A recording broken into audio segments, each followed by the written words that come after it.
Welcome to रचित stitching with logic YouTube channel. आज हम लोग लेके आए हैं वापस से क्लास 10th का ह्यूमन आई का बहुत सारा चैप्टर जो है, इसमें बहुत सारा पार्ट है। उस पार्ट में हम 2-3 पार्ट देख चुके हैं। कितना पार्ट देखे? एक पार्ट देखे हैं। आज सेकंड पार्ट पे चलेंगे और देखेंगे अद्भुत कॉन्सेप्ट जो है ह्यूमन आई का। मानव नेत्र की क्या परिकल्पनाएं हैं, मानव नेत्र का क्या कंस्ट्रक्शन है, उसका क्या क्या एप्लीकेशन है, कैसे कैसे फंक्शंस करते हैं, जितने भी पार्ट्स हैं, आईज, आइरिस, कॉर्निया, प्यूपिल, रेटिना, है ना, ये सब कैसे कैसे वर्क करते हैं, सब चीज को हम लोग देखा। उसके क्वेश्चन आंसर भी सॉल्व किया। अब सेकंड पार्ट पे चलते हैं, थर्ड पार्ट पे चलते हैं और देखेंगे सारे कॉन्सेप्ट्स कितने अद्भुत हैं। और क्लास 10th के जो भी विद्यार्थी हैं, सीबीएसई के हों, आईसीएसई के हों, कोई फर्क नहीं पड़ता। बस आपको क्या करना है, वीडियो को बार बार देखना है, मेरे चैनल को लाइक शेयर और सब्सक्राइब करना है। तो चलिए देखते हैं concept defect of vision and their correction. मतलब अगर आपके पास दृष्टि है, आप देखते हैं, तो हो सकता है देखने में कठिनाइयां भी उत्पन्न हो, यानी विजन में डिफेक्ट, यानी देखने में जो दिक्कत होता है, और उस दिक्कत का करेक्शन सही कैसे किया जाता है उस दिक्कत को, इसको देखने जा रहे हैं। चलिए अद्भुत कॉन्सेप्ट को शुरू करते हैं। देखिए, the ability to see is called vision. भाई जो हम लोग देखने का योग्यता हम लोग के पास है, उसी को हम लोग विजन कहते हैं, दृष्टि कहते हैं। क्या कहते हैं? विजन। ये मार्बल वाला विजन नहीं है, ये विजन आपका दृष्टि को कहते हैं। समझ बात को? वैसे मार्बल में जो विजन है वो भी दूर की चीजों को देख लेता है, समझ लो, भविष्य में होने वाली परिकल्पनाओं को देख लेता है। सब लोग मिल के मार्बल में विजन का डेवलपमेंट किया था, राइट। चलिए, बहुत ही खूबसूरत कैरेक्टर है उसमें। It is also called I site. Vision को ही हम लोग आई साइट कहते हैं। कोई दिक्कत? कहता है विजन को हम लोग हिंदी में दृष्टि कहते हैं। क्या कहते हैं? दृष्टि, right. Sometimes the I of a person can not focus the image of an object on the retina. कहता है कभी कभी ऐसा होता है, कोई भी इंसान का जो आंख होता है, वो किसी भी इमेज को रेटिना के ऊपर फोकस नहीं कर पाता। ऐसे केसेस में विजन जो होता है पर्सन का बिकम्स ब्लर्ड। देखने का जो दिक्कत होता है वो ब्लर हो जाता है, धुंधला हो जाता है देखने में, and he can not see either the distant object, और ना ही वो दूर की वस्तुओं को और नियर बाई या नजदीक की वस्तुओं को नहीं देख पा सकता है, या दोनों को नहीं देख पाता है क्लियरली और कंफर्टेबली, मतलब आराम से। This the person is said to have a defect of vision. तो ऐसा दिक्कत जिन लोगों के पास होता है, उसी को हम डिफेक्ट ऑफ विजन कहते हैं, जिसको हिंदी में दृष्टि दोष कहा जाता है। क्या कहा जाता है? दृष्टि दोष कहा जाता है। दृष्टि दोष कहा जाता है। समझ रहे हो मन? अद्भुत। देखिए, हम लोग आगे बढ़ते हैं। The defect of vision are also known as defects of eye. भाई डिफेक्ट ऑफ विजन कहो या डिफेक्ट ऑफ आई को, बात बराबर है। दृष्टि दोष कहो या आंखों का दिक्कत कहो, कोई दिक्कत नहीं है, दोनों बात सेम है। There are 3 common defect of vision. देखने में 3 गलत दिक्कत हो सकता है, मतलब दृष्टि दोष 3 प्रकार के होते हैं, यानी डिफेक्ट ऑफ आई, आंखों में परेशानियां 3 प्रकार का होता है। ये प्रकार कौन कौन है? मायोपिया, क्या? मायोपिया, जिसको शॉर्ट साइटेडनेस कहते हैं। क्या कहते हैं? Short sightedness. हिंदी में इसको कहते हैं निकट दृष्टि दोष। क्या कहते हैं? नियर साइटेडनेस, निकट दृष्टि दोष। समझ में आया? दूसरा क्या है? हाइपरमेट्रोपिया, जिसको लॉन्ग साइटेडनेस या फार साइटेडनेस कहते हैं, दूर दृष्टि दोष। एंड है प्रिजबायोपिया, ठीक है ना। तीसरा क्या है? प्रिजबायोपिया, ठीक है ना। अगला कहता है these are the refractive effects of vision because they are caused by the incorrect diffraction of light rays by the lens. कहता है इनको हम लोग रिफ्रैक्टिव डिफेक्ट्स भी कहते हैं। रिफ्रैक्टिव डिफेक्ट इसलिए कहते हैं क्योंकि किस कारण से होता है? जब रिफ्रैक्शन सही से ना हो, किसका? लाइट रेज का। किसके द्वारा? आई लेंस के द्वारा, यानी आई लेंस के द्वारा रिफ्रैक्शन सही से ना हो, इसीलिए इसको रिफ्रैक्टिव डिफेक्ट भी कहते हैं। These defects of vision can be corrected by using suitable spherical lenses. भाई इन जैसे तकलीफों को, इस ऐसे दृष्टि दोष को हम लोग सही कर सकते हैं बहुत ही उपयुक्त स्फेरिकल लेंस का इस्तेमाल करके, चाहे वो कन्वेक्स लेंस हो या कनकेव लेंस हो। These lenses are usually used in the form of eye glasses. भाई इस लेंस का इस्तेमाल हम डायरेक्ट हाथ में रख के नहीं करते हैं, हम लोग चश्मा के रूप में करते हैं, spectacles. We will now describe all these defects of vision. अब हम सारे डिफेक्ट ऑफ विजन को देखेंगे एंड देयर करेक्शन, उनका करेक्शन कैसे करते हैं इसको भी देखेंगे वन बाय वन, एक एक करके। चलिए शुरू करते हैं मायोपिया से। किससे? मायोपिया से। वाह, मायोपिया, शॉर्ट साइटेडनेस और नियर साइटेडनेस। ध्यान से देखिए, ए short sightedness person means that a short site of the person. Short sighted person मतलब होता है शॉर्ट साइट ऑफ पर्सन, मतलब लोग जो है नजदीक की चीजों को नहीं देख पाते हैं। To see nearby object is normal but sorry, नजदीक की चीजों को देख पाते हैं बट दूर की वस्तु को नहीं देख पाते हैं। शॉर्ट साइट का मतलब होता है छोटा साइट है, मतलब थोड़ा ही देख सकता है। शॉर्ट साइड मतलब थोड़ा दूर देख सकता है, ज्यादा दूर नहीं। शॉर्ट साइड, सॉरी गलती से हम बोल दिए। शॉर्ट साइड का मतलब होता है शॉर्ट मतलब थोड़ा सा दूर ही देख पाते हैं, ज्यादा दूर मतलब to see nearby object, नजदीक के ऑब्जेक्ट को देख पाते हैं। इज नॉर्मल सही रहेगा, but his long sight to see distant object is defective, उसका दूर दृष्टि दोष खराब रहता है। उल्टा है, शॉर्ट साइड में दूर का नहीं देख पाओगे, लॉन्ग साइड में नजदीक का नहीं देख पाओगे, राइट। तो शॉर्ट साइड का मतलब क्या है, नजदीक के चीजों को देख सकते हैं साफ साफ, थोड़ी दूरी देख। शॉर्ट साइड मतलब शॉर्ट साइड, साइड मतलब दृश्य है ना, और शॉर्ट मतलब छोटा, छोटा दृष्टि है, छोटा दृष्टि मतलब नजदीक तक देख सकते हैं, दूर तक नहीं। Myopia या short sighted is that defect of vision due to which a person cannot see the distant object clearly, though it can see nearby object clearly। कहता है जो मायोपिया से लोग परेशान हैं, ऐसे लोग हमेशा नजदीक की वस्तुओं को साफ साफ तो देख सकते हैं, परंतु दूर की वस्तुओं को देखने में अत्यधिक कठिनाइयों का सामना करना पड़ता है या अत्यधिक देखती नहीं पाते। फॉर एग्जाम्पल, एक child having defect of called myopia और short sightedness are sitting on the back benches in the class can not see read on the black board clearly. एक ऐसा बच्चा जो शॉर्ट साइट से ग्रसित है, अगर वो क्लास के लास्ट बेंच पर बैठ जाएगा तो शिक्षक को एक ही बात बोलेगा कि सर आपने जो लिखा है मुझे कुछ दिखाई नहीं दिया। शिक्षक उसको मारेंगे, शिक्षक की गलती है, क्योंकि उस बच्चा को दृष्टि दोष है, राइट।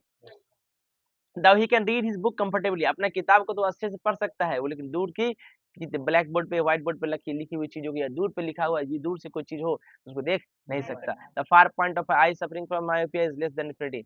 जो फार पॉइंट होता है, दूर से दूर जो पॉइंट होता है मायोपिया वाले पर्सन का, वो इन्फिनिटी से कम होता है, राइट, इन्फिनिटी से कम होता है। Such a person can see clearly only up to distance of few metres. समझ में आया? तो कहता है कि यदि आप निकट दृष्टि दोष से दूर ग्रसित हैं, यानी शॉर्ट साइटेडनेस यानी मायोपिया है आपके पास, तो आप नजदीक का वस्तु को तो अच्छे से देख पाइएगा, लेकिन दूर की वस्तुओं को नहीं देख पाइएगा। मतलब कहने का मतलब ऐसे जो लोग होते हैं कुछ ही दूरी तक, कुछ मीटर तक देख सकते हैं। The defect of eye called myopia और शॉर्ट साइटेडनेस इज कॉज, भाई किस कारण से मायोपिया होता है? Due to high converging power of eye lens का कन्वर्जिंग पावर ज्यादा हो जाता है, बिकॉज उसका शॉर्ट फोकल लेंथ होता है। वापस बोलिए, high converging power of eye lens का कन्वर्जिंग पावर क्या हो जाता है, ज्यादा हो जाता है, और फोकल लेंथ क्या होता है, छोटा हो जाता है। या कह सकते हैं eye ball become too long, eye ball जो है वो लंबा ज्यादा हो जाता है, राइट। लंबा ज्यादा हो तो सारा लाइट रेज को नजदीक में ही क्या कराता है, नजदीक में ही फोकस करा देता है, फोकल लेंथ कम है, इसकी वजह से शॉर्ट साइटेडनेस, ठीक है। In some cases in any eye suffering from myopia, कुछ कुछ केस में कोई भी आई जो मायोपिया से ग्रसित है, सीरियरी मसल अटैच जो होता है आई लेंस से, डू नॉट रिलैक्स सफिशिएंटली, वो सफिशिएंटली रिलैक्स नहीं कर पाता है, to make the eye lens thinner, क्या करने के लिए, आई लेंस को थिनर बनाने के लिए, ताकि रिड्यूस कर सके converging power. So due to greater converging power of eye lens का ग्रेटर कन्वर्जिंग पावर हो जाता है मायोपिक आई में, इमेज जो है डिस्टेंस ऑब्जेक्ट का फॉर्म होता है इन फ्रंट ऑफ द रेटिना, कहाँ बनता है, रेटिना के आगे ही बन जाता है, रेटिना पे नहीं बन पाता है, right. And hence they cannot see it clearly, इसलिए वो देख नहीं पाते हैं। In all other cases in eye suffering from myopia, myopia के केस में आई बॉल इतना लंबा हो जाता है, eye ball is too long due to which the retina is at larger distance, की वजह से रेटिना लार्जर डिस्टेंस से पहुंच जाता है आई लेंस से। ये कंडीशन को हम लोग results in the formation of image of the distant object in front of retina, this condition also result, इसी कंडीशन की वजह से फॉर्मेशन जो है इमेज का डिस्टेंट ऑब्जेक्ट का in front of retina, even though the lens may have correct converging power, lens के पास सही कन्वर्जिंग पावर होने के बावजूद जो है रेटिना के फ्रंट में इमेज बन जाता है डिस्टेंट ऑब्जेक्ट का, राइट। 11 फिगर में दिखाया गया है कि आई जिसके पास डिफेक्ट कॉल मायोपिया कहते हैं, short sightedness, in this case the parallel rays of light coming from distant object O at infinity आज converge to form an image I in front of the retina due to which the eye cannot see the distant object clearly। कहता है एक object O है जो कि infinity पे है, उसको कन्वर्ज करा देता है, इमेज I बना देता है रेटिना के पहले, है ना। The object is at large distance, object दूर पे है जिसको मान लो इंफिनिटी पे आई से, सो इसके पास it has not been shown in figure, figure में दिखाया नहीं गया है। The image is form in front of the retina either due to high converging power, image जो है रेटिना से पहले बन जाता है, क्यों बन जाता है भैया, या तो कन्वर्जिंग पावर ज्यादा हाई लेंस का, या आई बॉल ज्यादा लंबा हो गया है, राइट। कोई दिक्कत, देखिए समस्या का समाधान, देखिए पहले rays of light distant object पे है तो इंफिनिटी से आएगा, लाइट रेज जैसे ही आएगा तो हाई कन्वर्जिंग पावर होने की वजह से देखते हो आई बॉल लंबा हो गया है, तो क्या किया, पहले ही कन्वर्ज करा दिया है रेटिना से पहले।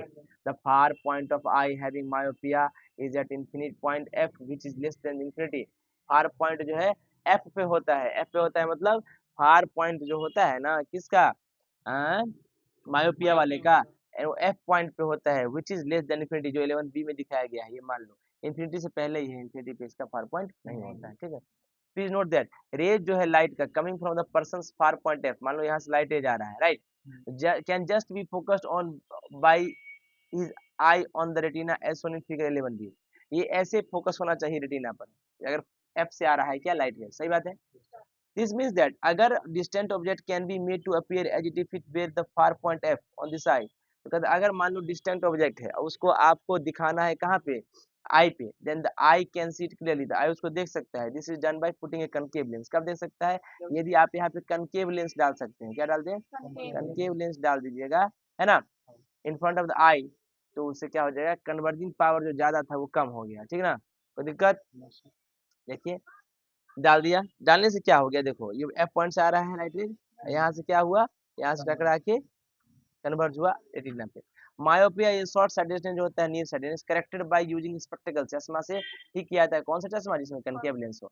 जब कनकेव लेंस, डाइवर्जिंग लेंस जिसको कहते हैं, कनकेव लेंस का काम क्या है, डाइवर्ज कराना। देखो यहाँ से आया था, है ना, ये डाइवर्ज किया, डाइवर्ज किया ना, डाइवर्ज करने के बाद देखो यहाँ पे लेंस से टकराया, लेंस टकराने के बाद कन्वर्ज हो गया, right. Diverging lens L of suitable power is placed in front of the myopic eye। कोई भी लेंस L है जो सुटेबल, मतलब सुटेबल है किसके लिए, पावर के लिए, सुटेबल पावर का मतलब जितना पावर तुमको चाहिए उतना पावर का, राइट। ठीक है, 11C में दिखाया गया है। तो parallel right rays coming from distant object at infinity at first diverge by the concave lens. Concave lens पर क्या होता है, डाइवर्ज होता है, right. Due to this concave lens forms a virtual image. इसकी वजह से कनकेव लेंस क्या बनाता है, वर्चुअल इमेज बनाता है डिस्टेंट ऑब्जेक्ट का फार पॉइंट एफ पे, है ना। They can be easily focused by eye lens. वो क्या करते हैं, इजीली फोकस होता है आई लेंस से to form an image on the retina, ताकि इमेज कहाँ बना ले, रेटिना के ऊपर, right. Please note that concave lens का यूज करते हैं करेक्ट करने myopia, should be on such a focal length. उसका फोकल लेंथ इस प्रकार का होना चाहिए, या फोकल लेंथ का हो या पावर का हो, फोकल लेंथ को ही पावर कहते हैं। That is produces a virtual image, ताकि वो क्या करे, वर्चुअल इमेज प्रोड्यूस करेगा डिस्टेंट ऑब्जेक्ट का lying at infinity at far point of the myopic eye, जो मायोपिक आई के लिए फार पॉइंट है, right. It should be noted that जब whole purpose is using concave lens, concave lens use करने का पूरा purpose क्या है, ताकि रिड्यूस कर दे क्या उससे कन्वर्जिंग पावर आई लेंस का। बात सही है, कन्वर्जिंग पावर कम होगा तो सही से फोकस करा देगा रेटिना के ऊपर। कनकेव लेंस का इस्तेमाल डिक्रीज करता है कन्वर्जिंग पावर को, बात सही है, किसके, आई लेंस का, एंड हेल्प करता है फॉर्मिंग इमेज को कहाँ, डिस्टेंट ऑब्जेक्ट का, रेटिना के ऊपर मायोपिक आई में, सही बात है। Calculation power of concave lens by myopic, myopia के लिए पावर जो निकालना है उसके लिए आपको फोकल लेंथ निकालना ही पड़ेगा। तो रिफ्रैक्शन ऑफ लाइट में हम लोग देखे थे, राइट। क्या होता है, 1/v माइनस 1/u बराबर 1/f, राइट। निकाल लीजिए इस फॉर्मूला, द ऑब्जेक्ट u होता है, इसको इन्फिनिटी पर लेंगे, एंड द इमेज जो होता है, इमेज डिस्टेंस v, है ना, small v will be the distance of person far point. Far point का जो डिस्टेंस होगा वही इमेज डिस्टेंस होगा, और u जो है ऑब्जेक्ट डिस्टेंस कहाँ होगा, इन्फिनिटी पे, which is different for different person, जो अलग अलग पर्सन अलग अलग होता है। जब फोकल लेंथ आप जान जाइएगा, है ना, तो उसका पावर भी आप निकाल सकते हैं, कोई दिक्कत। अगला देखने जा रहे हैं हम लोग हाइपरमेट्रोपिया, लॉन्ग साइटेडनेस और फार साइटेडनेस, सही बात है, दूरदृष्टि दोष। इस मैन को देखो जिसके पास आई डिफेक्ट हो, हाइपरमेट्रोपिया। लॉन्ग साइटेडनेस मतलब, लॉन्ग साइटेडनेस मतलब क्या है, लॉन्ग साइटेड, दूर का दिखेगा, नजदीक का नहीं देख पाएगा। ही can not read a book clearly by holding it at the normal distance. 25 centimetre की किताब को रख के देखेगा, नहीं देख पाएगा, राइट। लेकिन जैसे ही अपने हाथ को दूर करेगा, है ना, देख लेगा। बहुत सारे लोग को देखोगे, बुजुर्ग लोग को हाथ ऐसे पकड़ के पेपर थोड़ा दूर रख के पढ़ता है, कुछ लोग को देखो तो नजदीक रख के पढ़, राइट। सबका डिपेंड है, अपना अपना देखिए, कोई नियर पॉइंट से ग्रसित है, कोई फार पॉइंट से, right. Long sighted person means that a long sight of the person, long sight का मतलब लॉन्ग साइट है, लॉन्ग साइट मतलब दूर देख पाएगा, राइट। सी डिस्टेंट को देख पाएगा दूर के वस्तु, normal but he short site मतलब नजदीक का चीज नहीं देख पाएगा, डिफेक्टिव होगा। हाइपरमेट्रोपिया या लॉन्ग साइटेडनेस वह डिफेक्ट ऑफ विजन होता है जिसकी वजह से पर्सन जो है नहीं देख सकता है नियर बाई के ऑब्जेक्ट को साइज साफ साफ, though he can see the distant object clearly, लेकिन दूर के वस्तुओं को देख पाता। एग्जांपल, एक पर्सन जिसके पास क्या है,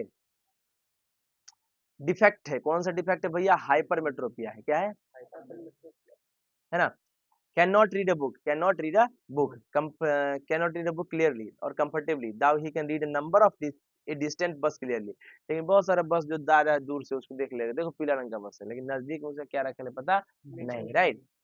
तो दिक्कत, the near point of hypermetropic I is more than 25 centimetre, जो नियर पॉइंट होता है हाइपरमेट्रोपिक का 25 सेंटीमीटर से ज्यादा होता है, राइट, बात सही है ना, क्योंकि वो 25 सेंटीमीटर देख नहीं सकता, उससे दूर होगा, right. Near point, such a person has to hold reading materials, like a book और न्यूज़पेपर। ऐसे लोग जो है हमेशा न्यूज़पेपर वगैरह को आर्म्स लेंथ पे रखते हैं, यानी हाथ सीधा करके दूरी बना के रखते हैं, मच बियॉन्ड जो 25 सेंटीमीटर से दूर होता है कंफर्टेबल रीडिंग के लिए, राइट। हाइपरमेट्रोपिया उल्टा होता है किसके, मायोपिया के। ये जो डिफेक्ट है आई का, जो हाइपरमेट्रोपिया कहते हैं, किस कारण से होता है, लो कन्वर्जिंग पावर होता है आई लेंस का इसके वजह से, राइट, क्योंकि इसका फोकल लेंथ लार्ज होता है, या आई बॉल जो है बहुत छोटा हो, बात सही है। इन सम केसेस, कुछ केस में सिलियरी मसल जो होता है अटैच होता है किससे, आई लेंस से। सिलियरी मसल किससे अटैच होता है, आई लेंस से। वो इतना वीक हो जाता है and can not make the eye lens thicker, कमजोर पड़ जाता है और आई लेंस को थिकर, मोटा नहीं बना पाता है। To increase this converging power, ताकि क्या बढ़ा पाए, कन्वर्जिंग पावर बढ़ा पाए। Due to the low converging power, अब कन्वर्जिंग पावर क्या है, लो है, तो आई लेंस जो है आई का suffering from hypermetropia, image of near by object is form behind the retina. तो भाई इतना ज्यादा जो है इसका कन्वर्जिंग पावर होता है, लो नहीं कर पाता है, राइट, सॉरी क्या कहता है, due to low converging power. अच्छा, लो कन्वर्जिंग पावर होने की वजह से क्या होता है, eye suffering from hypermetropia, image nearby object का कहाँ बना देता है, रेटिना के पीछे बना देता है, and hence the eye can not see it clearly, इसके वजह से आई फिर देख नहीं पाता है। In other cases in an I suffering from the hypermetropia, अगर कोई आंख हाइपरमेट्रोपिया से ग्रसित है, आई बॉल इतना ज्यादा शॉर्ट हो जाता है, आई बॉल छोटा हो जाता है, जिसकी वजह से रेटिना जो है स्मॉलर डिस्टेंस, मतलब to which retina is at a smaller distance from the eye, जिससे रेटिना जो है स्मॉलर डिस्टेंस पे हो जाता है आई के। This condition is also result in the formation of image of A near by object behind the retina. इस result में हम लोग क्या देखते हैं, इमेज का फॉर्मेशन कहाँ पे, nearby, sorry, behind the retina. Even though eye lens में have correct converging power, eye lens के पास हो सकता है कन्वर्जिंग पावर हो, फिर भी पीछे बना देता है, कोई दिक्कत। देखिए फिगर 13A में आपको दिखाया गया है, यहाँ पे देखिए हमारे पास ये नियर बाय ऑब्जेक्ट है, राइट, नियर बाय ऑब्जेक्ट है ना, diverging raise from near by object, यहाँ से डाइवर्जिंग रे आया, इमेज फॉर्म हुआ कहाँ, रेटिना के पीछे। नॉर्मल पॉइंट कितना था देखने का, 25, देख पाएगा क्या। हाइपरमेट्रोपिक आई में इमेज नियर बाय ऑब्जेक्ट का नॉर्मल डिस्टेंस में होता है 25 सेंटीमीटर पे, जो कि बन जाता है कहाँ, रेटिना के पीछे। अब कहता है फिगर 13A शो करता है आई जिसके पास डिफेक्ट है हाइपरमेट्रोपिया, सही बात है, या लॉन्ग साइटेडनेस। इस केस में डाइवर्जिंग रेज जो है लाइट का, जो कि नियर बाय ऑब्जेक्ट ओ से आ रहा है ना, normal near point N 25 centimetre पे है, कन्वर्ज कर जाता है form an image behind, form an image eye बना देता है कहाँ, बिहाइंड द रेटिना, इसके वजह से आई नहीं देख पाता है नियर बाय ऑब्जेक्ट को क्लियरली, राइट। अगर इमेज जो फॉर्म होता है behind retina, either due to low converging power, ये क्यों हो जाता है, लो कन्वर्जिंग पावर की वजह से ऑफ आई लेंस, या क्योंकि आई बॉल बहुत छोटा हो जाता है, क्या हो जाता है, छोटा हो जाता है। The near point of an eye having hypermetropia, जो नियर पॉइंट होता है हाइपरमेट्रोपिया क्या, लॉन्ग साइडेंस के लिए वो एन डैश होता है, एन डैश का मतलब 25 सेंटीमीटर से दूर, राइट। डाइवर्जिंग रेज जो है light coming from a hypermetropic person near point can just be focused by his eye on the retina as shown in figure 13B। तो वो 13B में दिखाया गया है, रेटिना के ऊपर जैसे होना चाहिए नॉर्मल केस, ठीक है ना, ये नॉर्मल नियर पॉइंट है ना, इसे होना चाहिए, मतलब अगर एन डैश नियर पॉइंट है इस आई का, एन डैश में एन से बढ़ गया, ये लॉन्ग साइडेडनेस है ना, अगर एन से एन डैश पे चल जाता चीज तो आई बन जाता इमेज रेटिना पर, लेकिन ऐसा तो होता नहीं है, क्या करेंगे, कहता है दिस मींस दैट अगर ऑब्जेक्ट रखा गया नॉर्मल नियर पॉइंट 25 सेंटीमीटर पे, can be made to appear, उसको इस तरह से बनाया जाता है कि वो 25 सेंटीमीटर पर रखा है, ऐसा है ना, कैसे, क्योंकि नियर पॉइंट एन डैश हो जाएगा, उसका एन डैश हो गया मतलब आई देख सकता। चलिए इसको कैसे करते हैं, कन्वेक्स लेंस डाल देते हैं आई के फ्रंट में, आई के फ्रंट में कन्वेक्स लेंस डाल देंगे, ये काम हो जाएगा। कन्वेक्स लेंस क्या करा देता है, एग्जैक्ट कन्वर्ज करा देता है कहाँ पे, रेटिना के ऊपर, राइट।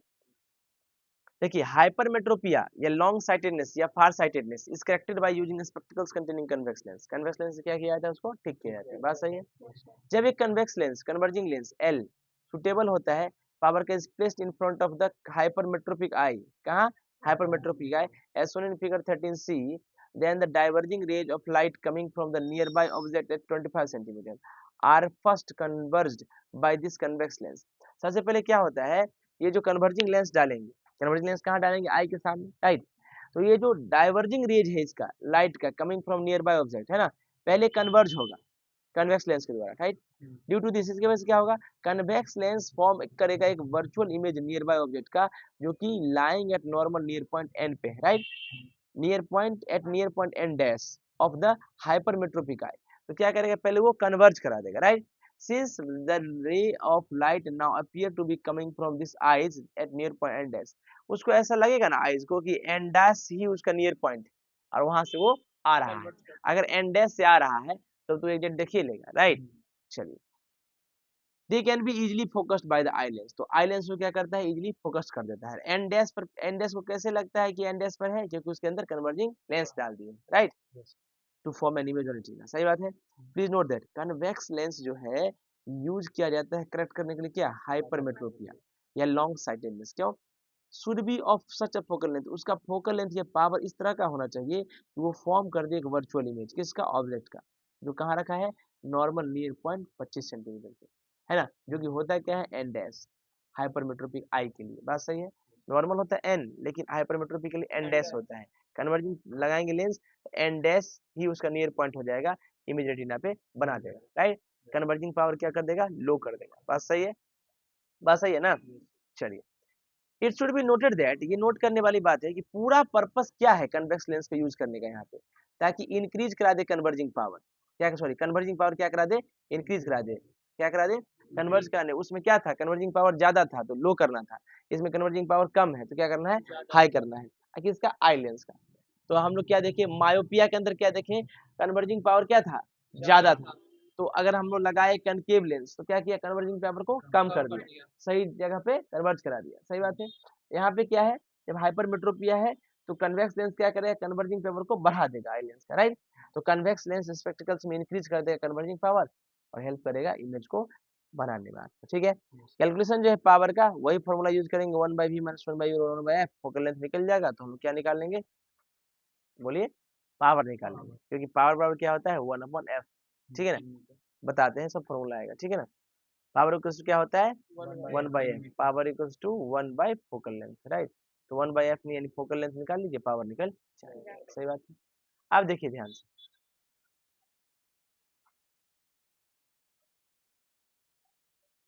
देखिएगा, मायोपिया और hypermetropia are two most common defect of vision, ये दो कॉमन डिफेक्ट ऑफ विजन है, दृष्टि दोष में ये कॉमन है, राइट। अब है कि प्रिज्बायोपिया, ठीक है ना, ओल्ड एज में ciliary muscle becoming week, ciliary muscle क्या हो जाता है, कमजोर पड़ जाता है, and eye lens becoming inflexible, और आई लेंस क्या हो जाता है, अब लचीला नहीं रह जाता है, कठोर बन जाता है, राइट। तो आई क्या कर देता है, लूज कर देता है अपना power of accommodation, power of accommodation ही लूज कर दिया। Because of this an old person can not see the nearby object clearly, इसी वजह से लोग जो है नजदीक की चीजों को देख नहीं पाते। This leads to the defect called presbyopia, right. Presbyopia is the that defect of vision due to which an old person cannot see the nearby object clearly due to loss of power of accommodation of the eye. आई के power of accommodation को loss करने की वजह से नजदीक की चीज को देख ही नहीं पाते हैं, right. Example, an old person having presbyopia can not read a book, एक ओल्ड पर्सन है जिसके पास प्रिजबायोपिया है, वो रीड नहीं कर सकता है बुक या न्यूज़पेपर को कंफर्टेबली एंड क्लियरली बिना चश्मा के। प्रिजबायोपिया अकर्स ओल्ड एज में ही लोगों को होता है due to gradual weakening of the ciliary muscles, क्योंकि लगातार सिलियरी मसल्स कमजोर पड़ते जाते हैं, and diminishing flexibility of the eye lens, और आई लेंस के फ्लेक्सिबिलिटी को कम करते जाते हैं। नियर पॉइंट जो है ओल्ड पर्सन का हैविंग प्रिजबायोपिया, जिसको प्रिजबायोपिया है, ग्रेजुअली धीरे धीरे रिसीड्स करता है and becomes much more than 25 centimetre away, और इस रिसीड करता है मतलब बढ़ने लगता है धीरे धीरे और बन जाता है 25 सेंटीमीटर से दूर, क्या, नियर पॉइंट, है ना, नियर पॉइंट मतलब दूर चला गया, नियर पॉइंट, इसलिए नजदीक को चीज को देखने में थोड़ा दिक्कत होता है बेचारा, राइट। एक्चुअली प्रिजबायोपिया एक स्पेशल काइंड ऑफ हाइपरमेट्रोपिया है, हाइपरमेट्रोपिया क्या है, स्पेशल का है, we can call it old age hypermetropia, इसको हम लोग क्या कहते हैं, ओल्ड एज हाइपरमेट्रोपिया। हाइपरमेट्रोपिया में क्या होता है, दूर की चीजों को देख सकते हैं, नजदीक की चीजों को, तो प्रिजबायोपिया क्या है, जब दृष्टि दोष 25 सेंटीमीटर से बढ़ जाए तो आप दूर थोड़ा बढ़ गया तो ये कह सकते हैं कि हाइपरमेट्रोपिया का स्पेशल केस है, right. Presbyopia is hypermetropia caused by loss of power of accommodation, physiotherapy hypermetropia है, ये कब होता है, जब पावर accommodation लॉस हो जाए, राइट, ओल्ड एज की परेशानी लोगों को। जैसे myopia defect is corrected the same way, जिस तरह से हाइपरमेट्रोपिया के डिफेक्ट को ठीक करते हैं, है ना, कौन से चश्मा से, कन्वेक्स लेंस से, उसी प्रकार फिजियोबायोपिया भी ठीक करते हैं, कोई दिक्कत। देखिए, it is also possible that the same person has both the defect of vision, भाई ऐसा भी संभव है किसी एक इंसान को दोनों दिक्कत हो, फिजियोबायोपिया यानी हाइपरमेट्रोपिया भी हो और मायोपिया भी हो। myopia as well as hypermetropia. A person suffering from myopia as well as hypermetropia using spectacles having bifocal lens. भाई इसमें दो फोकल लेंस लगता है, मतलब दोनों लेंस लगता है, राइट। बाइफोकल लेंस जो कहते हैं, which is upper part consist of concave lens, जिसमें अपर पार्ट क्या रहता है, कनकेव लेंस। कनकेव लेंस का काम क्या है बताइए, वो दूर की दृष्टि को देखने में सहायक होता है, और कन्वेक्स लेंस का काम क्या है, निकट की दृष्टि को देखने का सहायक करता है, right. To correct myopia, used for distinct vision, and the lower part consists of convex lens, right? To correct hypermetropia, used for reading purposes, right? तो दिक्कत, अब देखिए, these days it is possible to correct refractive defects of the eye. आजकल जो है refractive defects को आप आराम से सही कर सकते हैं, जैसे मायोपिया है, हाइपरमेट्रोपिया है। कैसे? कंटेक्ट लेंस लगा के, अंडरगोइंग सर्जिकल प्रोसीजर, बहुत सारे सर्जिकल प्रोसीजर्स हैं जिसको करके आप ठीक कर सकते हैं। Then there is no need to wear spectacles, नहीं तो कोई दिक्कत नहीं है, तो चश्मा मत पहनिए, ठीक है ना। मतलब then there is no need, अगर मान लीजिए सर्जिकल प्रोसीजर हो गया, आपको सर्जरी से भी आजकल चश्मा लगाने की जरूरत नहीं पड़ती है, लेंस वगैरह लगा दिया जाता है, सेटअप कर दिया जाता है, कोई चश्मा की जरूरत नहीं है, हैंडसम हो हैंडसम ही लगोगे, राइट। बात सही है ना। देखिए अब हम देखने जाते हैं, रुद्र सही बात है कि नहीं। चलिए कैटरैक्ट हम देखते हैं, कैटरैक्ट को बोलते हैं मोतियाबिंद, क्या बोलते हैं, मोतियाबिंद। Yet another defect of the I which usually comes in old age with cataract. एक और दिक्कत है आँख का, उसको हम लोग बोलते हैं कैटरैक्ट, क्या बोलते हैं, कैटरैक्ट। ये बुजुर्ग लोग में ही आता है, राइट। देखिए कैटरैक्ट एक और डिफेक्ट होता है आई का, जो कि कहाँ आता है, ओल्ड एज में। Medical condition in which the lens of eye, एक ऐसा मेडिकल कंडीशन जिसमें आई का लेंस पर्सन का बिकम्स प्रोग्रेसिवली क्लाउडली, वो क्या हो जाता है, क्लाउडी हो जाता है, जैसे मान लो उसके ऊपर धुंधला छा जाता है, रिजल्टिंग इन ब्लड विजन, जिसकी वजह से क्या होता है, धुंधला दिखाई देता है, कैटरैक्ट कहते हैं। Cataract develops when the eye lens of a person becomes cloudy, cataract तब बनता है जब आई लेंस किसी पर्सन का क्लाउडी हो जाता है, यानी ओपैक हो जाता है। ओपैक मतलब समझ रहे हो, धुंध, आर पार ना दिखे, due to for formation of a membrane over it. मान लो कि आई लेंस के ऊपर एक मेम्ब्रेन झिल्ली बन जाता है, पतला परत। Cataract decreases the vision of I gradually, cataract कहता है देखने का तरीका, देखने का जो दृष्टि है वो धीरे धीरे कम कर देता है।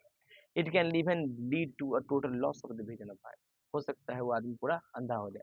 The vision of the person can be restored after getting surgery done on the eye having cataract.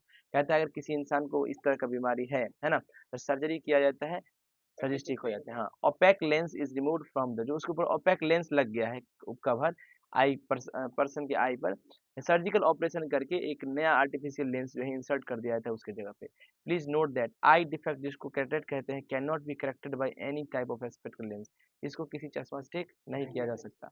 चलिए अब इसका क्वेश्चन आंसर दीजिए, ठीक है ना। देखिए अब हम लोग पढ़ने जा रहे हैं, why do we have two eyes for vision and not just one, क्यों हम लोग के पास दो आंखें देखने के लिए, एक क्यों नहीं। There are many advantages of having two eyes instead of one, कहते हैं बहुत सारा फायदा है दो आंख होने का एक की जगह, राइट। पहला, having two eyes gives a wider field of view, कहते हैं दो आंख होने की वजह से ज्यादा दूर तक दिखाई देता है। A human being has a horizontal field of view about 150 with one eye open, with two eye open the field of view becomes 180 degree। कहता है एक आंख से इंसान 150 डिग्री ही देख सकता है, राइट। अगर दोनों आंख खुला है तो 180 देख सकते हैं। दस हैविंग टू आईज, अगर दो आईज है वो eye wider field of view देता है, तो वो ज्यादा दूर तक दिखाता है। This means that with two eyes open, अगर दो आंख खुला हुआ है, we can see a much larger area, तो हम लोग ज्यादा लार्जर एरिया देख सकते हैं इन फ्रंट ऑफ अस, हमारे अपने आँख के सामने। Then they can be seen by only one eye, एक आंख की अपेक्षा ज्यादा देख सकते हैं। A human being having two eyes at the front of their head, इंसानों का दो आंख उसके हेड के फ्रंट में रहता है, so their field of view is limited, इसलिए इनका फील्ड ऑफ व्यू लिमिटेड होता है, मात्र कितना देख सकते हैं, 180। सम एनिमल, कुछ animal however having their two eyes located on the opposite side, उनका दोनों आई जो उनके अपोजिट साइड में होता है, राइट, उनके हेड के। those animals who have two eyes on the opposite sides of their head, ऐसा एनिमल्स जिसका दो आईज उनके अपोजिट साइड में हेड के, है ना, कहता है वह the widest possible field of view, उनको ज्यादा दूर तक दिखता, they can see much larger around them than the human being can see, इंसानों से ज्यादा वो देख सकते हैं। The animals of prey like rabbit, deer, chicken, fish, ये सब जो होते हैं जिनको शिकार किया जाता है, have their two eyes on the opposite side of their heads, इनका जो आंख होता है उनको उनके हेड्स के अपोजिट साइड में होता है, so they can see their enemies, ताकि वो अपने प्रीडेटर्स नरभक्षी को आराम से देख सकते हैं, वेरी लार्ज एरिया में अराउंड देम, अपने आसपास, and try to escape from them, और उससे भाग जाते हैं। ए डोमेस्टिक एनिमल, पालतू जानवर जो होता है, हैविंग इट्स टू आईज, उनके भी दो आंख अपोजिट साइड में होते हैं, हेड के अपोजिट साइड में, जैसे हॉर्स है, ठीक है। Having two eyes enable us to जज डिस्टेंस मोर एक्यूरेटली, दो आंख होने की वजह से, है ना, हम लोग जज कर सकते हैं डिस्टेंसेस को आसानी से, right. Our two eyes are a few centimetre apart from each other, हमारा दो आंख जो है एक दूसरे से कुछ ही सेंटीमीटर की दूरी पर है, राइट। इसके वजह से two eyes see the same object, तो दोनों आंख एक ही ऑब्जेक्ट को टू स्लाइटली डिफरेंट एंगल से देख सकता एंड सेंड कर सकता है दो slightly different image same object का ब्रेन को, सही बात है। द ब्रेन कंबाइंस, ब्रेन क्या करता है, इन दोनों इमेज को कंबाइन करता है टू स्लाइटली डिफरेंट इमेज को और बिल्ड करता है थ्री डायमेंशनल पिक्चर, किसका, ऑब्जेक्ट का, जो इनेबल करता है हम लोग को जज करने में डिस्टेंस से जो ऑब्जेक्ट आ रहा है वो कैसा है, राइट। दिस बिल्कुल more clear from the following example, चलिए दे लेते हैं दो शार्पेंड पेंसिल ले लेते हैं, क्या लेते हैं, दो शार्प पेंसिल ले लेते हैं दोनों हाथ में, right. Stretch the arms forward and try to touch the tips of pencil, दोनों पेंसिल को हाथ से टच कराने का प्रयास करें, right. With one eye open, एक आंख को खोल के, and then with both eyes open, फिर दोनों आंख को खोल के, वी विल फाइंड दैट, क्या पाएंगे हम लोग क्या पाएंगे बच्चों, देखिए।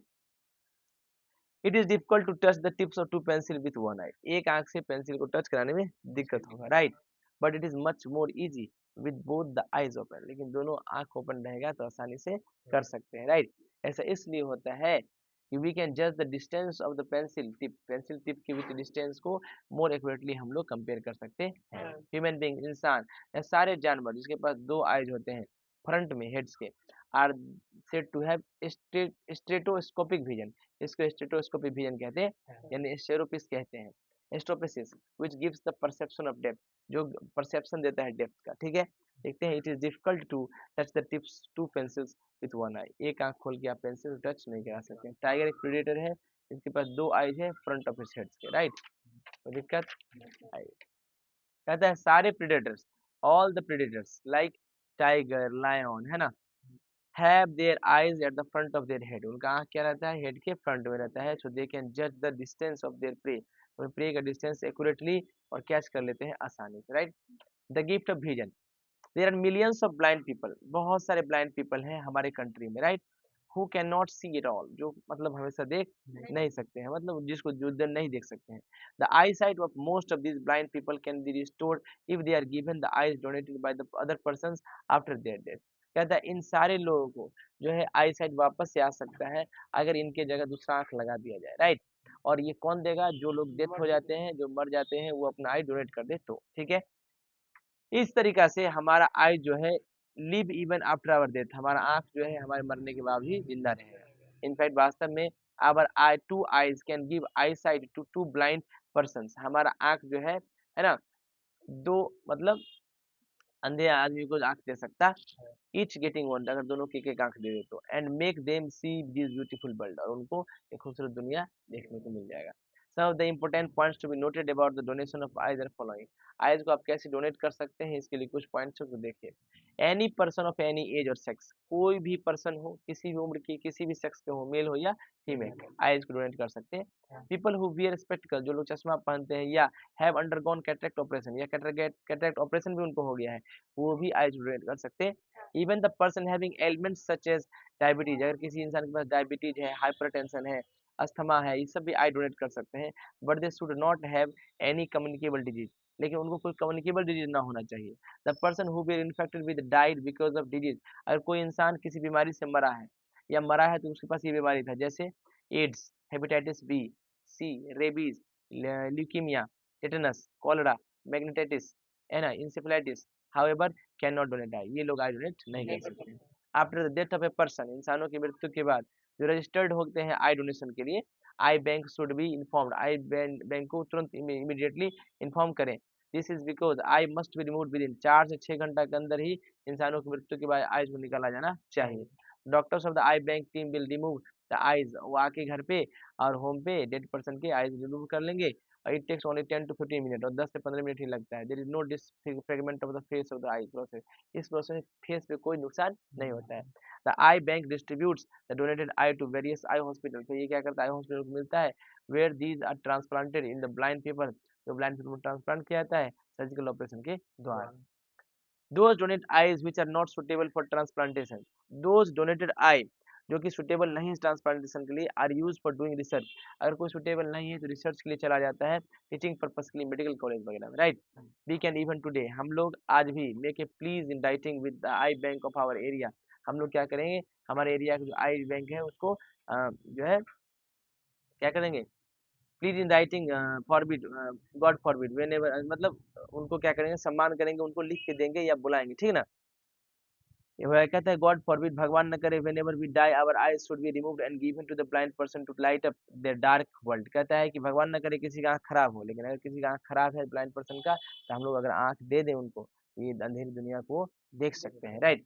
मतलब सर उनका दुनिया अंधेरा है, हम आंख देंगे तो देख सकते हैं, तो उजाला हो जाएगा। We should be grateful to God, हम लोग भगवान का शुक्रगुजार करना चाहिए हम लोगों को, that he has given us to this gift of vision, हम लोग को वो देखने का जो है गिफ्ट दिए हैं, to see this wonderful world, अद्भुत दुनिया को देखने का। Let us pass this priceless gift, चलिए हम लोग देते हैं priceless gift of vision to our less fortunate, जो लोग दुर्भाग्यपूर्ण है, ब्लाइंड ब्रदर्स, भाइयों बहनों को देते हैं, by registering our name for eye donation, हम ना जो है आई डोनेशन के रजिस्टर करके, ठीक है ना, करते हैं, ठीक है।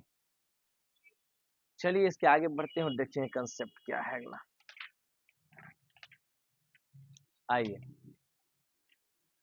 हम लोग ग्लास प्रिज्म का कॉन्सेप्ट देखने जा रहे हैं, किसका, ग्लास प्रिज्म का। देखिए ध्यान से, we have already studied the refraction of light, हम लोग पहले क्या पढ़ चुके हैं, रिफ्रैक्शन ऑफ लाइट पढ़ चुके हैं, किससे, रेक्टेंगुलर ग्लास स्लैब से, सही बात है। एक rectangular glass slab emergent light rays parallel हो जाता है जब इंसिडेंट लाइट रेज के अपोजिट फेसेस के हिसाब से, रेक्टेंगुलर ग्लास स्लैब है, राइट।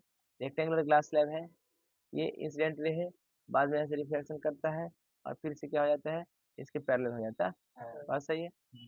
यहाँ पे रिफ्रैक्शन होता है are parallel to another, we will now discuss the refraction of light through a glass object which opposite faces where refraction takes place. कहते हैं अब हम लोग ये क्या करेंगे, डिस्कस करेंगे रिफ्रैक्शन ऑफ लाइट एक ग्लास ऑब्जेक्ट से जिसका अपोजिट फेस जो है ना, यहाँ पे रिफ्रैक्शन होता है, वो पैरेलल एक दूसरे के नहीं रहता है।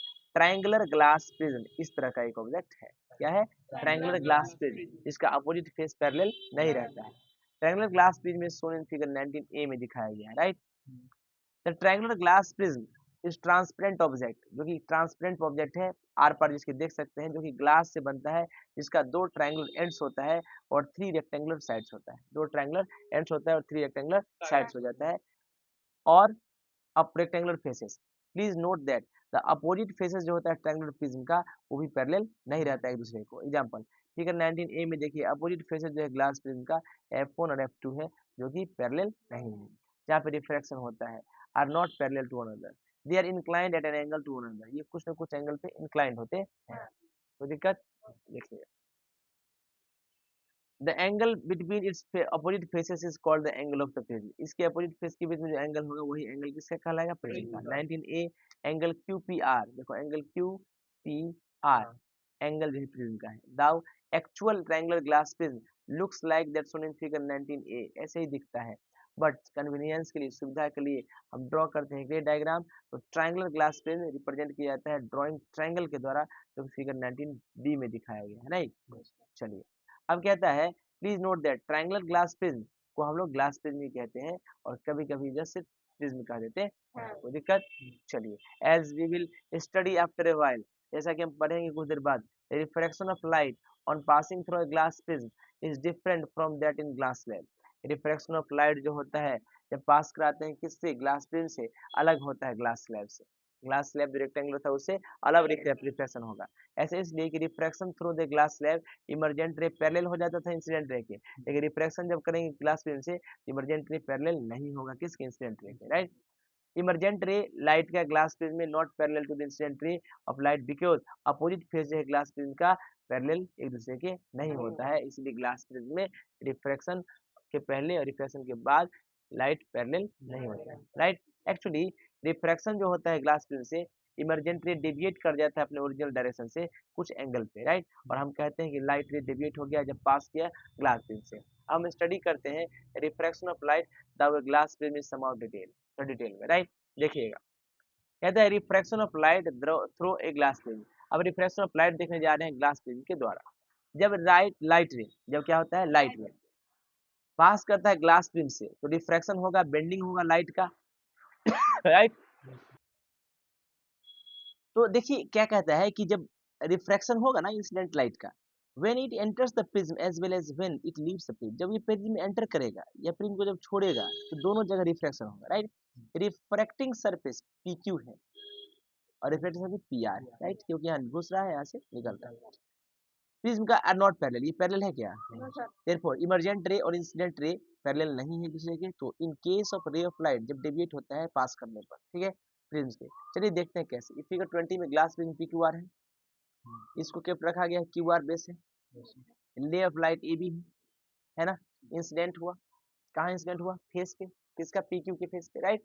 तो incident ray AB going from air, ये एयर मीडियम है, ये डेंसर मीडियम है, बोलो ग्लास प्रिज्म डेंसर में जाएगा तो बेंड कर जाएगा टुवर्ड्स द नॉर्मल, भाई नॉर्मल के, नॉर्मल इधर होता है, नॉर्मल लाइन टुवर्ड्स बेंड कर दिया, राइट, रिफ्रैक्शन के बाद, right, and goes in the direction BC direction में चला गया ग्लास प्रिज्म के अंदर, तो BC रिफ्रैक्टेड रे हो गया है ना लाइट का, जब वो बेंड किया टुवर्ड्स QR की तरफ बेंड्स कर दिया, राइट, कोई दिक्कत?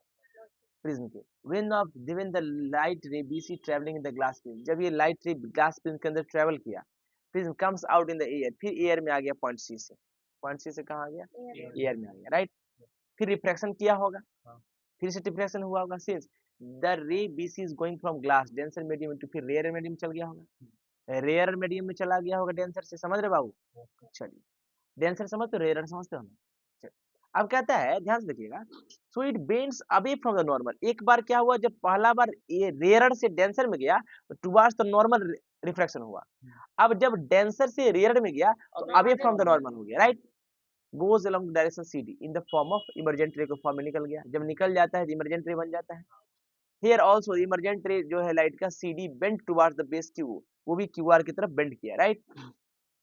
फ्रॉम द डिस्कशन हम लोग क्या कह सकते हैं, जब रे ऑफ लाइट पास करता है ग्लास प्रिज्म से तो ये बेंड करता है toward the base of the prism की तरफ, दूसरे शब्दों में कह सकते हैं जब एक लाइट रे पास करता है प्रिज्म से तो वो बेंड करता है toward the thicker part of the prism, prism का मोटा पार्ट पे, ये पतला पार्ट है ऊपर, ये मोटा पार्ट है, राइट, इधर देखो बेंड किया ना थोड़ा सा, राइट, इसका मतलब हम लोग केयरफुली देखेगा फिगर 20 में हम कह सकते हैं इमर्जेंट रे CD पैरेलल नहीं है इंसिडेंट रे AB के, राइट। चलिए तो कह सकते हैं देयर हैज बीन डेविएशन, थोड़ा सा डेविएशन हुआ है, चेंज हुआ है पाथ में, किसका? लाइट का, passing through the glass prism. Let us produce incident ray, अच्छा उस इंसिडेंट को प्रोड्यूस किया, इंसिडेंट रे को क्या किया? प्रोड्यूस करते गया, कि इंसिडेंट रे था प्रोड्यूस किया, आगे तक कर दिया, है ना, ये भी अब बात towards the point E point की तरफ बाय डॉटेड लाइन से, नाउ A रिप्रेजेंट करता है ओरिजिनल डायरेक्शन रे ऑफ लाइट का, बात सही है, और सिमिलरली चलिए प्रोड्यूस करते हैं इमर्जेंट रे CD को भी बैकवर्ड की तरफ, अब CD जो है इमर्जेंट रे था, ये था ना, इसको बैकवर्ड प्रोड्यूस कर रहे थे, यहाँ पे आके मिल गया, ये मिल गया ना, बोलिए वो पॉइंट मिला, we can now say that, तो ओरिजिनल जो है, ओरिजिनल क्या डायरेक्शन जो है लाइट रे ए का, but after passing through the prism ये डेविएट कर गया अपने ओरिजिनल पाथ से और डायरेक्शन सोडी में चला गया, एंगल बिटवीन इंसिडेंट रे और इमर्जेंट रे को ही एंगल ऑफ डेविएशन कहते हैं। देखो इमर्जेंट रे था ये और ये इंसिडेंट रे, इसके बीच का angle he angle of deviation कहलाता है। फिगर 20 में EOD जो है एंगल ऑफ डेविएशन है ना, कहता है please note that it is peculiar shape, triangular shape है ये, है ना, प्रिज्म ग्लास प्रिज्म जो कि इमर्जेंट रे को बेंड करा देता है इंसिडेंट रे के रिस्पेक्ट में, राइट। अब हम देखने जा रहे हैं बहुत ही इंपॉर्टेंट टॉपिक, नाम है डिस्पर्सन ऑफ लाइट, क्या नाम है? इन द ईयर 1665 1665 में न्यूटन ने डिस्कवर किया था एक्सपेरिमेंट करके ग्लास प्रिज्म के साथ व्हाइट लाइट के द्वारा, लाइक सनलाइट को व्हाइट लाइट मानते हैं, उससे क्या किया? एक्सपेरिमेंट किया, consist of a mixture of 7 colour, उन्होंने कहा कि भाई व्हाइट लाइट जो होता है ना सनलाइट, उसमें 7 कलर मिक्स है, कैसे? By saying that white light is mixture of 7 colour, we mean that white light is mixture of light 7 colour. हम अगर ये कह दिए तो व्हाइट लाइट मिक्सचर है 7 कलर का, इसका मतलब क्या है कि व्हाइट लाइट मिक्सचर है लाइट्स का जिसमें 7 कलर है। न्यूटन ने फाउंड किया क्या कि beam of white light is pass through the triangular glass prism, जब beam of white light pass कराते हैं तो व्हाइट लाइट स्प्लिट टूट जाता है, फॉर्म करता है बैंड किसका? 7 कलर का, व्हाइट स्क्रीन पे, राइट। ये जो बैंड होता है 7 कलर का फॉर्म करता है एक व्हाइट स्क्रीन, जब बीम व्हाइट लाइट का पास होता है ग्लास प्रिज्म से, है ना, उसको हम स्पेक्ट्रम कहते हैं व्हाइट लाइट का, राइट। तो 7 कलर जो होता है स्पेक्ट्रम का, वो रेड होता है, ऑरेंज होता है, येलो होता है, ग्रीन होता है, ब्लू होता है, इंडिगो होता है, वायलेट होता है, राइट। ये 7 कलर्स जो होता है स्पेक्ट्रम का, उसको डिनोट करते हैं विप की ओर से, किसे? विप की ओर से। V stand for violet, I stand for indigo, B for blue, G for green, Y for yellow, O for orange, R for red. इसको हिंदी में बैनी या पिनाला कहते हैं, राइट। कोई दिक्कत? ध्यान से देखिए, यानी व्हाइट लाइट आया, रिफ्रैक्ट किया व्हाइट प्रिज्म से ग्लास प्रिज्म से, 7 पार्ट में टूटा, राइट, 7 पार्ट में टूटा, यहाँ पर देखो 7 पार्ट फिर से रिफ्लेक्ट करेगा ये, फिर से रिपेयर किया तो यहाँ पर 7 कलर का एक पट्टी प्राप्त हुआ, इसको क्या बोलते हैं स्पेक्ट्रम, है ना। ये क्या है विप्योर, नीचे से ऊपर तक जाएंगे, राइट। व्हाइट स्क्रीन के ऊपर प्राप्त हो गया, राइट। फिगर 21 में आप देख सकते हैं बीम जो है व्हाइट लाइट का एबी का, है ना, पास करा रहे हैं पी क्यू आर प्रिज्म से, सही बात है, बोलो। Yes sir. तो क्या है हमारे पास ए बी क्या है व्हाइट लाइट यानी सनलाइट, हम लोग कहाँ से एक प्रिज्म ले लिए पी क्यू आर, राइट, वहां से क्या हुआ पास करेगा, ये बीम ऑफ लाइट जो है स्प्लिट हो गया, टूट गया एंटर करने पर ग्लास प्रिज्म के अंदर, और फॉर्म किया एक चौड़ा पैच, पैच मतलब होता है पट्टा धब्बा 7 कलर का व्हाइट स्क्रीन एस के ऊपर, है ना, जो कि रखा गया अदर साइड में, राइट। बोलिए ना, yes sir. Side of the prism कहते हैं प्लीज नोट दैट जब ग्लास प्रिज्म को रखा जाएगा बेस ऑफ इट्स ऑन अपने सोन फिगर 21 जैसा 21 में दिखाया गया है, तो रेड कलर जो है टॉप में बनता है, वायलेट कलर जो है बॉटम में बनता है स्पेक्ट्रम के, right. Splitting up the white light into 7 colour, ये जो टूटता है व्हाइट लाइट 7 कलर में जब पास करता है ट्रांसपेरेंट मीडियम से जैसे ग्लास प्रिज्म से, इसी को डिस्पर्सन ऑफ लाइट कहते हैं, प्रकाश का विभक्तीकरण, है ना। Formation of a spectrum of 7 colors so that white light is made up of light of 7 color different colors mixed together, यानी फॉर्मेशन जो स्पेक्ट्रम का होता है 7 कलर का, इसका मतलब व्हाइट लाइट 7 कलर से मिलके बना है, that is white light is a mixture of 7 colors, right, या 7 colored lights. The effect of glass prism is only to separate the 7 colors of white light. Prism का क्या काम है, बस 7 कलर में कन्वर्ट कर देना, किसको व्हाइट लाइट को। Similar band of 7 colors is produced when the beam of light from an electric bulb follow in triangular glass prism, अगर मान लो इलेक्ट्रिक बल्ब से भी व्हाइट लाइट निकलता है, अगर उसको आप ग्लास प्रिज्म से फॉलो करा देंगे तो ऐसा ही पैटर्न आपको देखने को मिल जाएगा। चलिए डिस्पर्सन ऑफ लाइट को हम ग्लास प्रिज्म से एक्सप्लेन करते हैं, राइट। देखिए व्हाइट लाइट किसका मिक्सचर है 7 कलर का, red orange yellow green blue Indigo और वायलेट, राइट। डिस्पर्सन जो है व्हाइट लाइट का अकर होता है क्योंकि कलर्स जो है व्हाइट लाइट का ट्रेवल करता है डिफरेंट स्पीड से through the glass prism, glass prism के अंदर जो कलर है अलग अलग स्पीड से ट्रेवल करता है। सबसे कहता है अमाउंट ऑफ रिफ्रैक्शन, जो रिफ्रैक्शन का अमाउंट है यानी बेंडिंग करने का, वो डिपेंड करता है स्पीड पर ही, किसके कलर के, ग्लास के अंदर। Now since different colour travel करता है डिफरेंट स्पीड से, सही बात है, तो दे आर रिफ्रैक्टेड और बेंड करता है डिफरेंट एंगल से जब पास करता है ग्लास प्रिज्म से, यानी कुछ कलर जो है बेंड करते हैं लेस जबकि कुछ करते हैं ज्यादा एंगल से। तो when white light consisting of 7 colour, जब व्हाइट लाइट 7 कलर से रखता है ग्लास प्रिज्म जब फॉल कराओगे each colour it in reflected, तो हर कलर जो उसमें होगा वो रिफ्लेक्ट करेगा, डेविएट करेगा एक डिफरेंट एंगल से, विद द रिजल्ट, इसके रिजल्ट से 7 कलर जो है स्प्रेड आउट फैल जाएंगे और फॉर्म करेंगे एक स्पेक्ट्रम, क्या स्पेक्ट्रम फॉर्म करेंगे। रेड कलर के पास सबसे मैक्सिमम स्पीड है ग्लास प्रिज्म में, रेड कलर प्लस के पास सबसे मैक्सिमम स्पीड है, किसके पास सबसे ज्यादा स्पीड है, मैक्सिमम स्पीड है, शर्ट से सामने निकल गया, है ना, सामने निकला फटाक से ऊपर आ गया, राइट, समझ में आया। ये कम डेविएट किया, ये डेविएशन कम किया, बात सही है, बोलिए। हाँ, so red colour is deviated the least, सबसे कम डेविएशन कौन करेगा, least, red. Due to this red colour form करता है सबसे ऊपर पार्ट में स्पेक्ट्रम के। On the other hand violet colour के पास मिनिमम स्पीड होता है ग्लास प्रिज्म के अंदर, तो वायलेट कलर जो डेविएट होता है maximum, right. Due to this violet colour appear होता है बॉटम में स्पेक्ट्रम में। प्लीज नोट दैट 7 कलर जो है स्पेक्ट्रम का डिफर करता है ओनली फ्रीक्वेंसी के हिसाब से। These colors in the other order कैसे इंक्रीजिंग फ्रीक्वेंसी के साथ, फ्रीक्वेंसी देखो बट डिक्रीजिंग वेवलेंथ, फ्रीक्वेंसी ज्यादा इंक्रीज, देखो क्या कहता है ऑर्डर में देखो फ्रीक्वेंसी बढ़ते क्रम में, फ्रीक्वेंसी बढ़ते क्रम यानी सबसे कम फ्रीक्वेंसी से ज्यादा में, लेकिन डिक्रीजिंग करेंगे वेवलेंथ यानी फ्रीक्वेंसी जिसका सबसे कम होगा वेवलेंथ उसका सबसे ज्यादा होगा। डिक्रीजिंग वेवलेंथ, इंक्रीजिंग फ्रीक्वेंसी मतलब फ्रीक्वेंसी इंक्रीज कर रहा है मतलब सबसे कम से चलेंगे ज्यादा की तरफ, वेवलेंथ डिक्रीज कर रहा है यानी सबसे ज्यादा से कम की तरफ, तो जिसका फ्रीक्वेंसी ज्यादा वेवलेंथ कम, जिसका वेवलेंथ कम फ्रीक्वेंसी ज्यादा। रेड, रेड ऑरेंज येलो ये इंक्रीजिंग फ्रीक्वेंसी है यानी वेवलेंथ कम हो रहा है। सबसे ज्यादा फ्रीक्वेंसी किस, एक चीज याद रखो, सबसे ज्यादा फ्रीक्वेंसी किसका, रेड का, तो सबसे कम वेवलेंथ रेड का, नहीं सबसे सॉरी सबसे कम फ्रीक्वेंसी रेड का, इंक्रीजिंग है ना, तो सबसे कम फ्रीक्वेंसी रेड का, तो सबसे ज्यादा वेवलेंथ रेड का, सबसे कम फ्रीक्वेंसी रेड का, तो सबसे ज्यादा वेवलेंथ रेड का। तो इसका red orange yellow green blue indigo and violet, any light that gives spectrum similar to that of sunlight is called white light, जो भी लाइट स्पेक्ट्रम बना दे वही व्हाइट लाइट, क्या है, ठीक है, सनलाइट कह सकते हो। Recombination of spectrum colours to give white light, कहता है कि सर अगर ऐसे प्रिज्म को रखे तो व्हाइट लाइट मिल गया, व्हाइट लाइट 7 कलर रिफ्लेक्ट हो गया, वापस से प्रिज्म को उल्टा कर दे तो फिर व्हाइट लाइट मिल जाएगा, बिल्कुल। चलिए एक्सपेरिमेंट देखते हैं। वी हैव सीन दैट क्या व्हाइट लाइट जो है डिस्पर्स हो जाता है 7 कलर में, न्यूटन ने शो किया कि रिवर्स भी इसका सही है, कैसे, अगर 7 कलर को स्पेक्ट्रम से रिकम्बाइन करे तो व्हाइट लाइट मिल जाएगा, राइट। चलिए कैसे, triangular glass prism P Q R है, रख दिया क्यू आर बेस है इसका, फिर अनदर सिमिलर उसी तरह का पी डैश क्यू डैश और आर डैश एक प्लेस कर दिए उसके साइड में प्रिज्म, ठीक है, इन्वर्टेड पोजीशन में, वर्टेक्स जिसका पी डैश नीचे हो गया, ठीक है। देखिए फर्स्ट क्लास प्रिज्म को डिस्पर्स कर दिया स्प्राइटली, स्प्लिट कर दिया व्हाइट लाइट को 7 पार्ट में, तो वो जो व्हाइट 7 क्लास, फिर सेकंड क्लास प्रिज्म क्या किया, उस साइड लाइट को एक लाइट बना दिया। सही बात है, बोलिए। अब देखिए कहता है is in the position direction when the beam of white light is allowed to fall on the first beam, जब व्हाइट लाइट को फर्स्ट बीम पे फॉल कराए तो पैच जो है ऑर्डिनरी व्हाइट लाइट का ऑब्टेन हो गया स्क्रीन पे। सही बात है। और बिहाइंड द सेकंड प्रिज्म के पीछे जो पी डैश क्यू डैश और आर डैश है, न्यूटन एक्सप्लेन किया कैसे। फर्स्ट ग्लास प्रिज्म पी के बाद डिस्पर्स किया व्हाइट लाइट को 7 कलर में, second glass prism P dash Q dash और आर डैश रिसीव किया सारे 7 कलर्स को, और है ना फ्रॉम फर्स्ट प्रिज्म से और रिकंबाइन करके फिर से उसको ओरिजिनल व्हाइट लाइट में बना दिया, राइट, जो कि स्क्रीन एस पे वापस से फॉल किया white light. The recombination of 7 colours produce किया फर्स्ट प्रिज्म के द्वारा, it is due to fact that second prism जो है प्लेस किया गया था रिवर्स पोजीशन में, जिसके वजह से रिफ्रैक्शन प्रोड्यूस हुआ सेकंड प्रिज्म का इक्वल और अपोजिट, और प्रोड्यूस किया फर्स्ट प्रिज्म के द्वारा, मतलब फर्स्ट प्रिज्म का इक्वल और अपोजिट था, राइट। अब हम लोग देखने जा रहे हैं इंद्रधनुष, बचपन में खूब देखे हैं रेनबो, क्या अभी भी देखे हैं भाई, बचपन में खूब खुश हो जाते थे हम लोग देखते थे रेनबो, राइट। चलिए रेनबो इंद्रधनुष है ना, one of the most beautiful example जो है स्पेक्ट्रम का, जो फॉर्म होता है डिस्पर्सन ऑफ सनलाइट के द्वारा, वो प्रोवाइड कौन करता है, नेचर, प्रकृति। किसके फॉर्म में, रेनबो के फॉर्म में। रेनबो एक आर्क होता है, क्या होता है, आर्क होता है 7 कलर का जो दिखाई देता है स्काई में, which is produced by the dispersion of sunlight. वो कैसे प्रोड्यूस होता है, सनलाइट के डिस्पर्सन से, बाय रेन ड्रॉप्स, बारिश का बूंद प्रिज्म की तरह ट्रीट करता है, राइट, एटमॉस्फेयर में, ठीक है।